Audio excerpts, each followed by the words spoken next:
Hi, Kvetchers. Welcome back. I'm Jen. And I'm Debbie. Today, we're going to talk about what the world would look like if we didn't equate time with money. What would the world look like? What would your world look like, Mom? Well, there's the famous phrase, time is money, Yeah. right? And growing up, I always thought that meant that you have to make a lot of money in a certain amount of time. Oh, I, interesting. yeah, that's how when people would say that, my family, I would think, oh, they mean that you have to optimize your time so you can make a lot of money. I don't know Hmm. that they actually ever defined what time is money really was, but that's what I conjectured. So I don't think I thought too much about that might be different until we started talking about doing this this topic, Yeah. right? So now I sort of think of it a little bit differently. Of course, I'm in a different space as a retired person, but even if you're not retired or if you're raising kids and not working outside the home, there needs to be a balance between time and money. Yeah. That's sort of what I'm starting to think about now. Did you feel like when you were growing up and in your early adulthood that you felt pressure to make a certain amount of money before a certain age? It's interesting because I have talked about the fact that I thought younger people, your age and maybe a little bit older, are more intentional in their decision making processes than maybe the boomers were. And I don't mean that they didn't take decisions seriously, but I think that for me, I guess I can only speak for myself. I saw a certain pattern of living, which was pretty mainstream for white privileged people. We'll Hmm. say that. Sure. And that you went to school and you went to college. If you didn't go to college, you got a job outside of high school. And then you got married and you had children and you lived your life and whatever that meant. I think you model yourself after whoever is raising you and what your experience was when Mm. you were a child and as you grew to be an adult. I never thought of breaking that pattern. And I also didn't, at that time, there weren't as many, at least in my universe, there weren't as many job choices as there are now.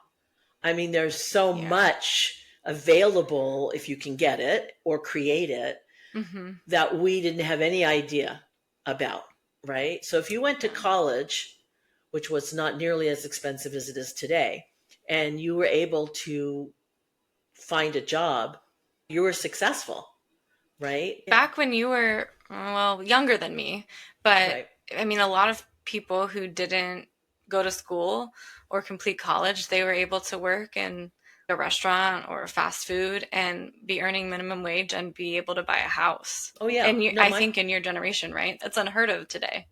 well, it is. I mean, my neither one of my parents was college educated. They did a little bit of night school after high school. My father, through connections, became a quality control engineer on a high school diploma and worked at that the majority of his life until he opened up his own small business. My mother dabbled. So she taught art classes and then she opened up a small business and then she pursued her own personal interests, which she sometimes made money doing. But you're right. They were able to have what would look like a middle class lifestyle. So I never thought, I guess I never stopped to think that that wasn't what was going to continually happen. Interesting. I like talking about this with you because I think when you have children, you're able to kind of compare notes, which is interesting to me. And I'm on TikTok, and there's a lot of people talking about jobs and things like that today. And one of the things is I saw someone saying that there was a job posting for a candidate with a PhD, and then that job was only offering 65 to $85,000 and 10 years of experience in that field.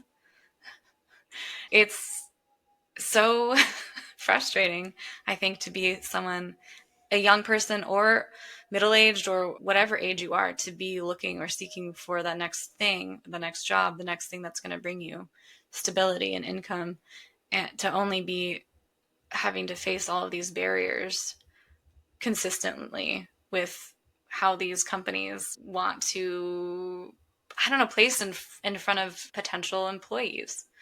Like, I feel like that's super unheard of in the time that you were looking for stabilizing work.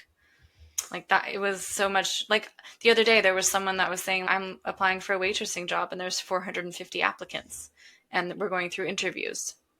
So it's just a wild time, I think. I'm curious, like, what I feel like it's a part of the issue that's happening is that we're in late stage capitalism and everything's kind of imploding on itself, because when you have so many people in the world that need to make money, but you make like these fierce competitions between these companies or people, it creates a scarcity mindset when there actually isn't one that exists. It's just created by money and people.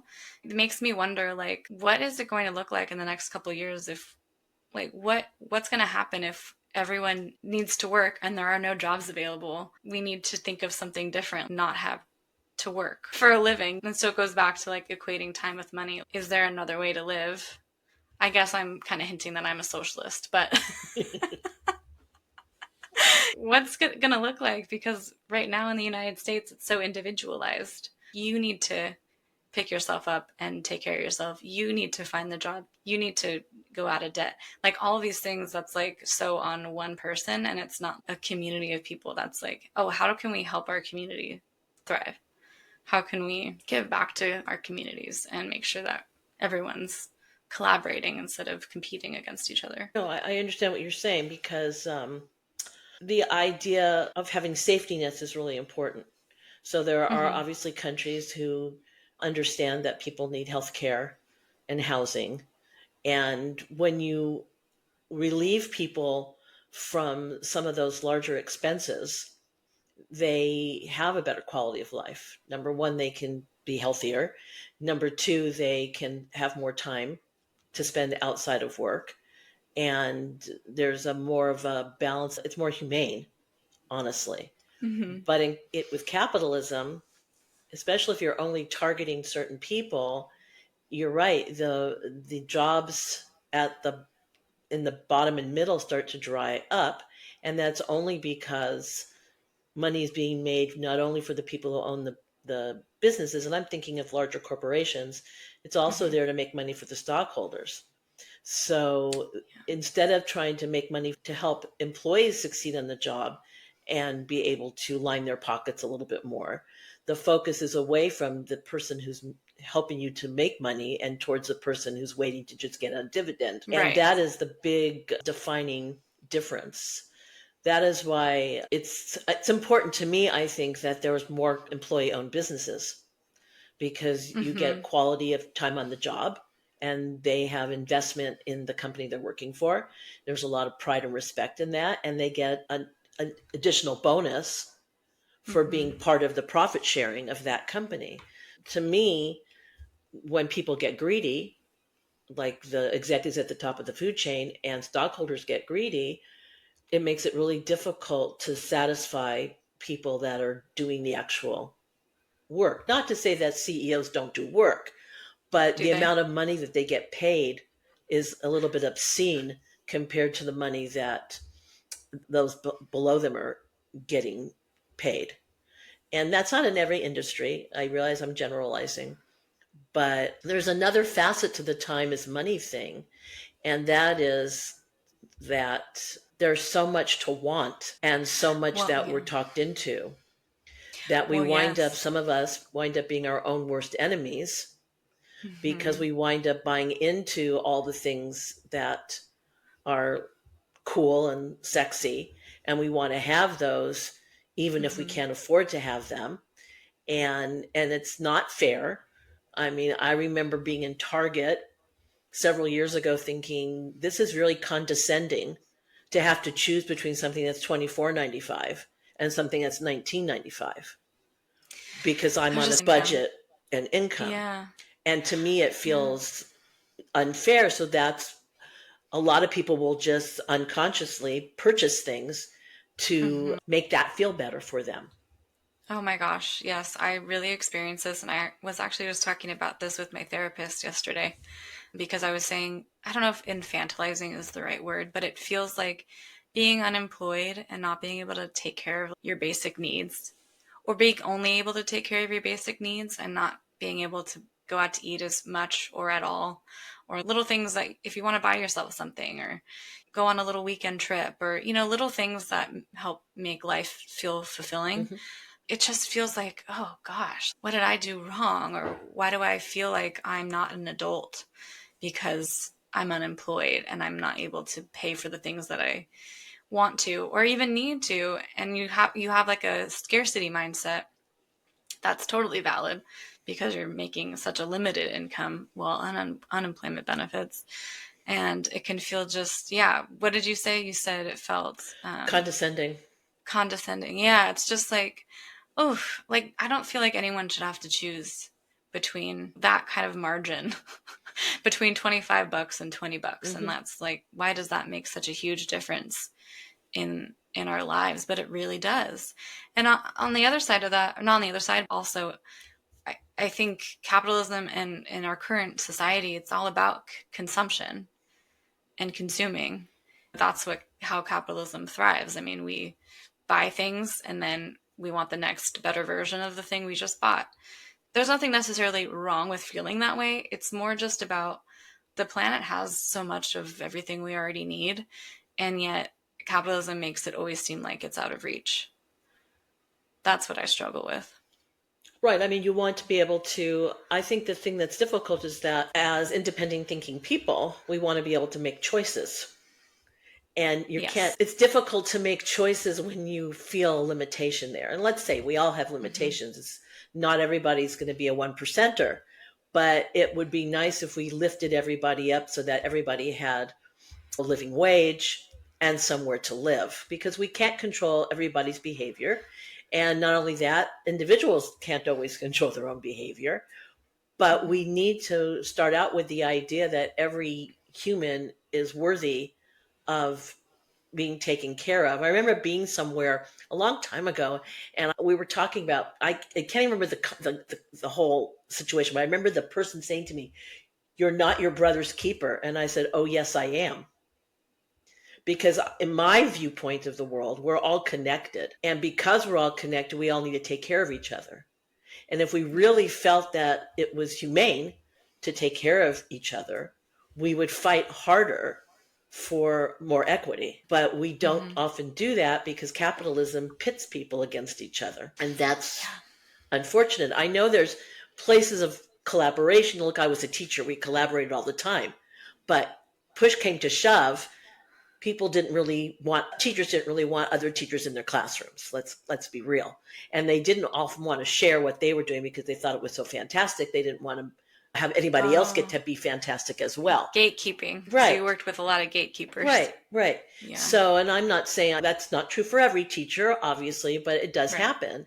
Mm-hmm. And so the idea that we're not our brother's keeper is ridiculous because we're all connected on this major food chain that we happen to be right now at the top of, but maybe not for long. I think the time is money thing is difficult because we see it as our time is limited because we have to create wealth, Yes. right? I struggle with that. Yeah. And actually, this saying, time is money, is back from the 1780s. Very Wow. soon after we became, America became independent in 1776, Benjamin Franklin came up with this saying. And it's a much larger, it goes on, the saying goes on, Mm-hmm. but there Did you is, learn that from Hamilton? No. yeah, right. I haven't seen Hamilton. I That's know. really good. I'd like Anyway. to. But I think part of that saying is yes, we know you need to make money, but how are you restoring your life energy in the regular daily enjoyment Yeah. of life? Okay, this is so interesting though that you say that it was from the quote unquote founding father, or I guess it's not the quote unquote, it's founding fathers who came up with that. Or you said Thomas Jefferson. Yeah. No, Ben Um, Franklin. oh, sorry, Ben Franklin. Because that is, I mean, they were from the British colonies, right? I mean, they were from Britain and they wanted to escape that, what they felt was kind of authoritarian Mhm. over there, right? So they came to the United States to have quote unquote freedom from that area, right? So it's interesting to me because That is such a Western ideology to even think about money in that way of we have to have wealth and we have to have people underneath us to build that wealth. Because when Benjamin Franklin came to the United States, there were already indigenous folks here who were living collaboratively in a collaborative society. That's also a generalization. There were people that didn't get along, of course, like in every part of society and culture. Certain parts of the world were already behaving collaboratively without money. So I kind of want to dream about like what maybe you would have done with your life if we didn't have to worry about making money. Because I think about that a lot for myself. Like, what would I be doing daily if I didn't have to be working so hard to make ends meet? I'm going to feel like I'm kind of now not with the masses. I want to say one thing about the collaboration that you were saying. They did trade. So they did have symbolic money, but there was a Yeah. bartering system. There was killing involved in many things, but let's not go there. Yes, But sadly. yeah, I think that I'm in a totally different place in my life right now because I just retired.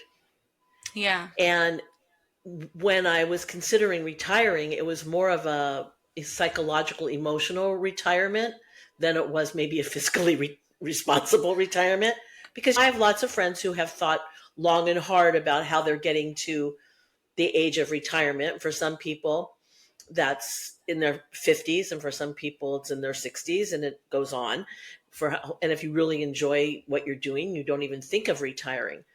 But like we talked about last time about COVID and kind of screwing up friendships, COVID kind of messed up the way I consider myself a teacher in my classroom. And so for Yeah. the last several years, it was just really a slog for me to do what I normally did happily and easily. To have to create that every day was really difficult.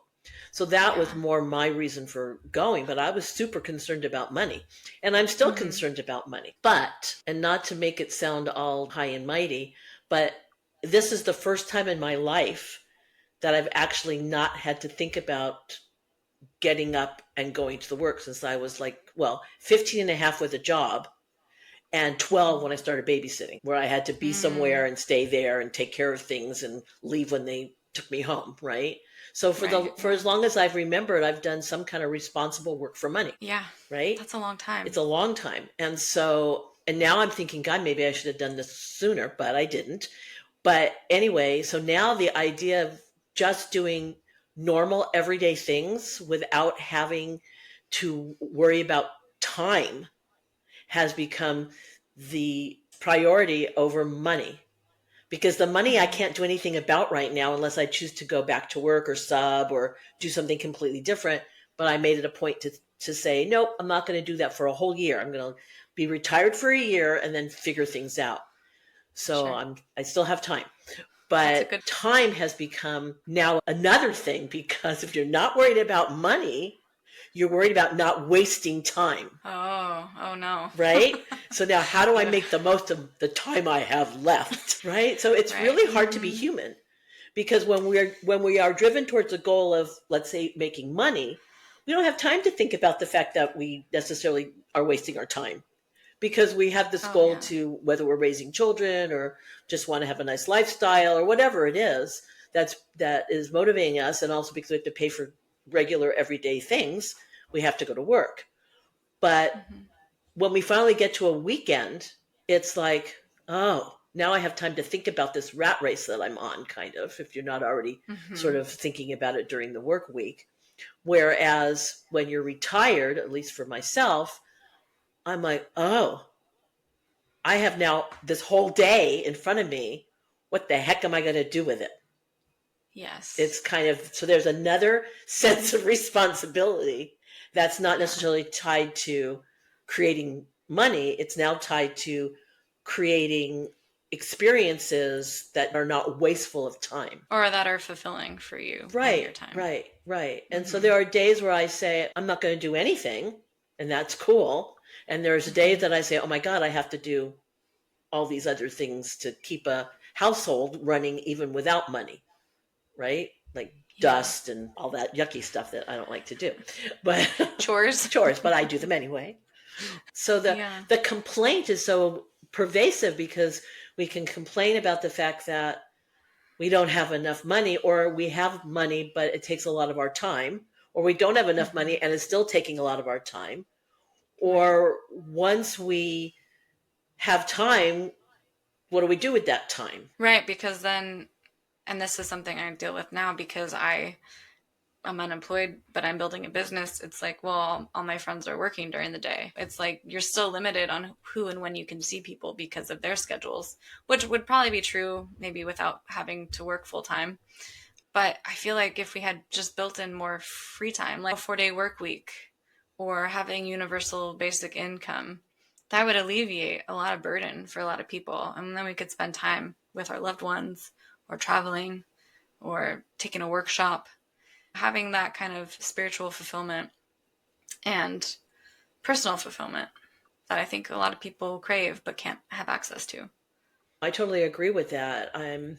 I live in a capitalist society, so I'm quasi-capitalist. I'm more socially driven, so I feel like I'm more socialist in that response. But Yeah.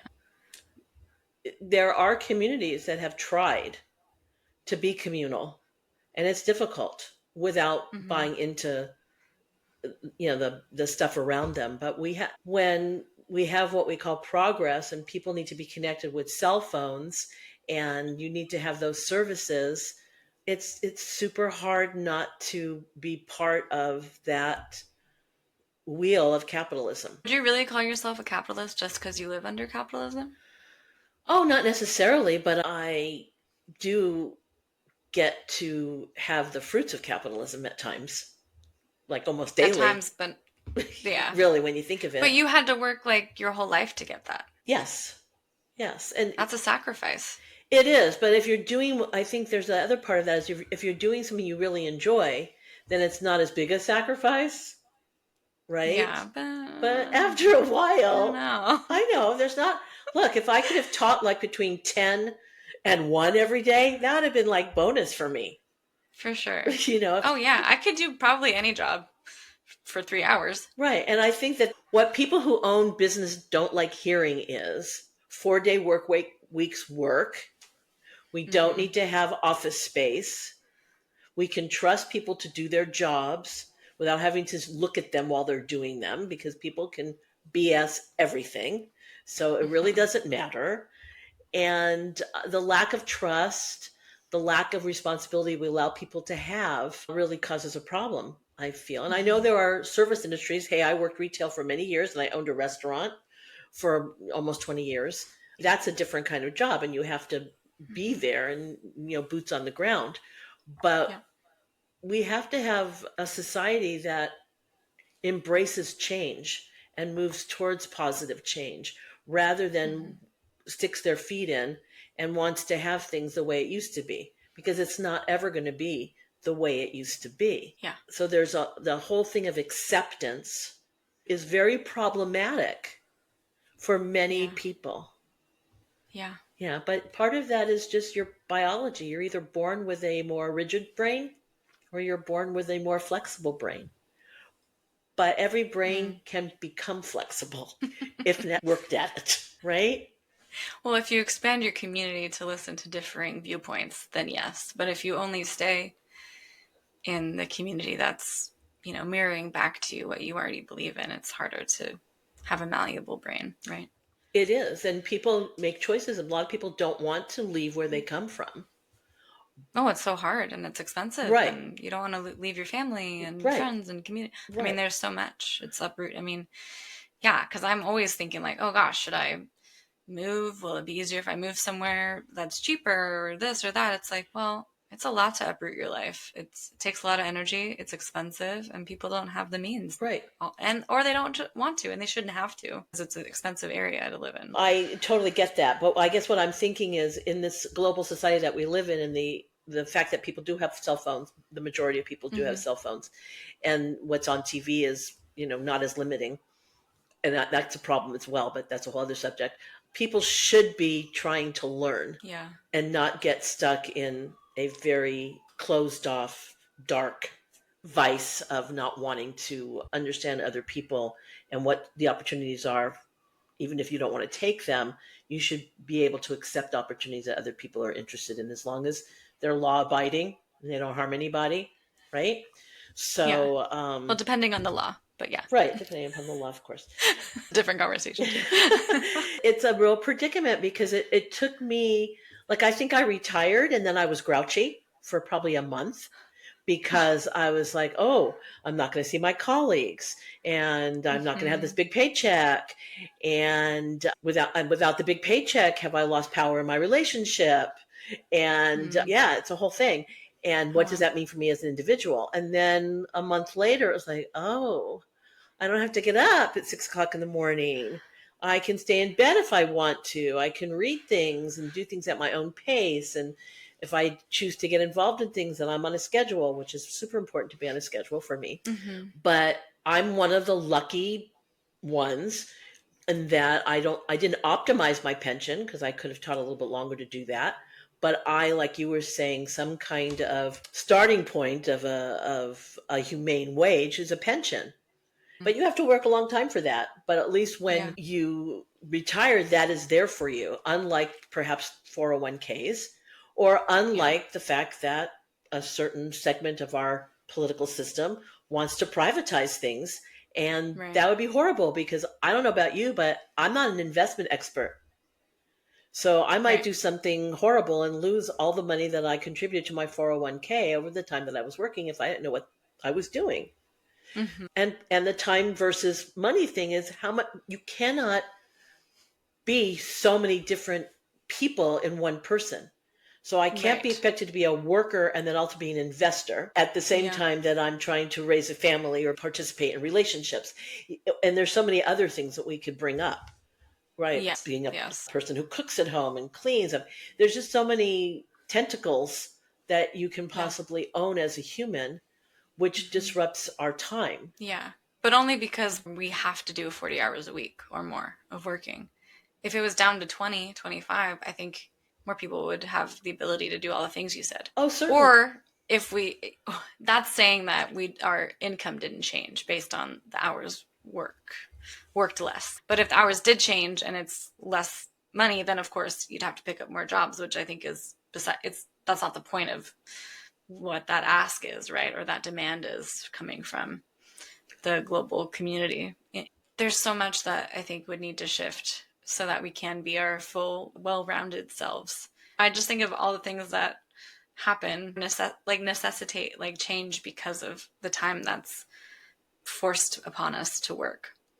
You're talking about building a pension or a 401k. It's like, for me, every time I've gotten a job that's in the corporate sector, they do a lot of layoffs. And I didn't know that 6, 7 years ago when I was starting a career in this. I didn't understand that. Everyone was like, get a 9 to 5, it's stable. And I desperately wanted that because so many people around me had that stability where they were like going to work 9 to 5 and then going away on the weekends and going on trips and having money and all this stuff.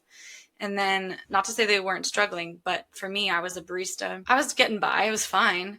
I didn't have as many expenses back then. I didn't have a car, things like that. I was living in a 10-person household. My expenses looked so differently, but I desperately wanted to be in a stable 9 to 5. And then when I finally got it, the pandemic hit. I got laid off 2 times in 1 year.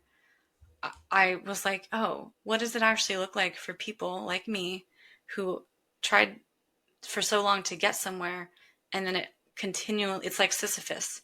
It just continually gets worse, basically. Like, you don't ever make where you want to be. So like my 401k, it's not anywhere where it should be for someone in their 30s because I continually get laid off. And then it's like, well, okay, just go get whatever job, go back to being a barista. Well, that income is different than it was when I was in a corporate job. And so your lifestyle changes you make choices on where you live, what your household looks like, all these things based on the income you're receiving, right? And it's still very minimal changes. Like, I was not a person blowing my money here and there. Like, I'm very smart with it.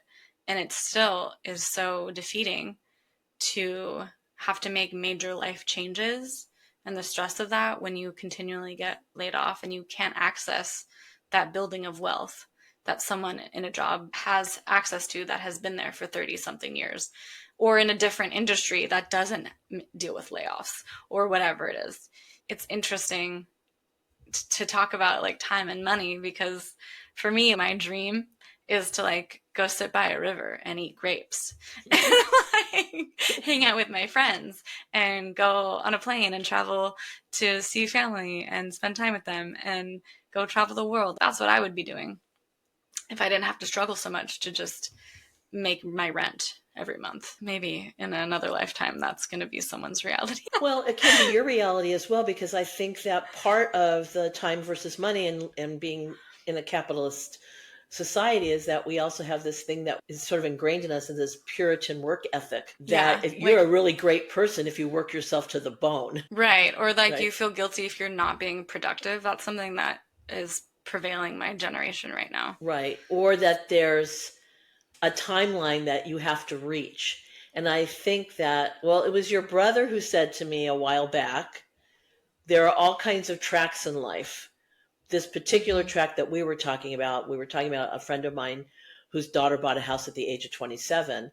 And I said to your brother, did I not tell you the right things? Did I not put you on a more conservative line of thought where you needed to get a certain job coming out of college, that you could make a certain amount of money so that you could have a certain house by a certain time? That's when he responded, there are so many tracks in life, that's just one of them. Right. And Yeah. that was a huge thing for me to hear, because I never heard that there weren't different tracks when I was growing up. It was the track I told you about at the beginning of this episode. Now there are a lot of tracks, and human Almost nature, too many. almost too many, and human nature is that we compare ourselves and we Mm-hmm. compete. But if we can learn to be more authentic to ourselves and listen, what is it Mm-hmm. that we really want? And do we have to even look out at other people to see what they have? And can we create a life that has that work time balance and Mm-hmm. still think of ourselves as achieving and successful people? Yeah. And we're negating a lot of people at the bottom. I know we haven't talked about Yeah. Yeah. poverty and Right. homelessness. That's a whole other thing.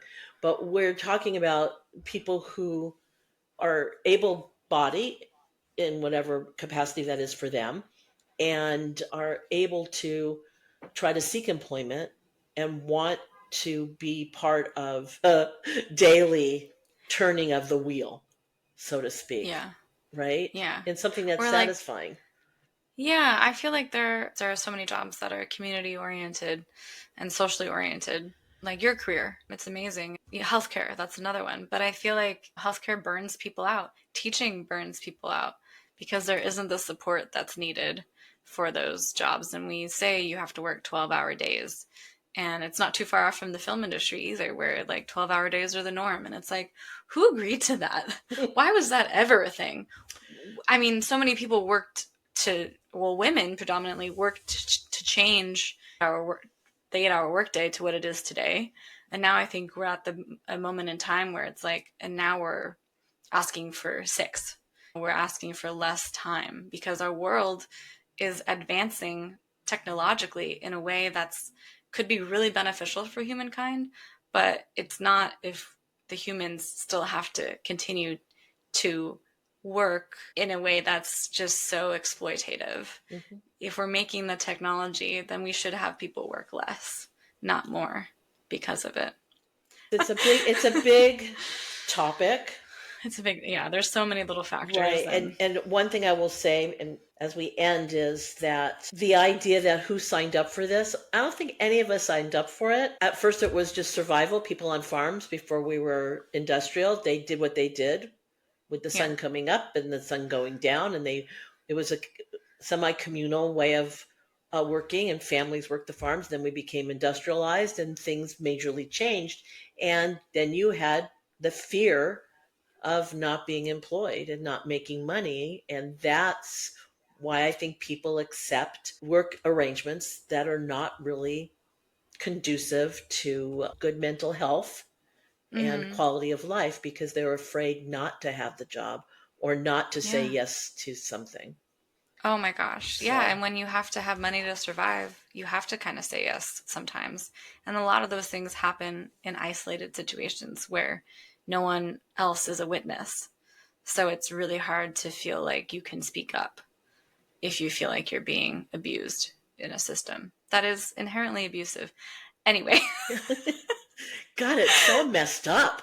I know, gosh, this was Oh, a tough one. This was a yeah. tough And by episode. It's messed not up, I going to get, wanted to use the different word, but I won't do that. I know, the one that starts with F. That Yeah. one. Yeah, Because that's my seriously, favorite word. it is a, yeah. We're going to talk about the job market and how it's changed since you were my age. So I don't know it's going to be any easier topic, but I am curious. I think we kind of touched on it today too. Yes, but Yeah. then it's going to be guilt inducing for your mother. You realize that. But I'll suffer through the conversation. Good parent right there. Yes. No, I'm not going to guilt you. I think you helped me a lot to get where I am today. No, but I think as a boomer, we did a lot of things right. We did a lot of things wrong. But I Yeah. think that when we hear what's happening today to our offspring and what they're having to deal with, it's like, ugh. Yeah. Shot through the Yeah, heart, and yes. you're to blame. You give the economy A a bad bad name. name. Oh, damn. Yeah, let's just let that go. Let it go. Yeah. Anyway.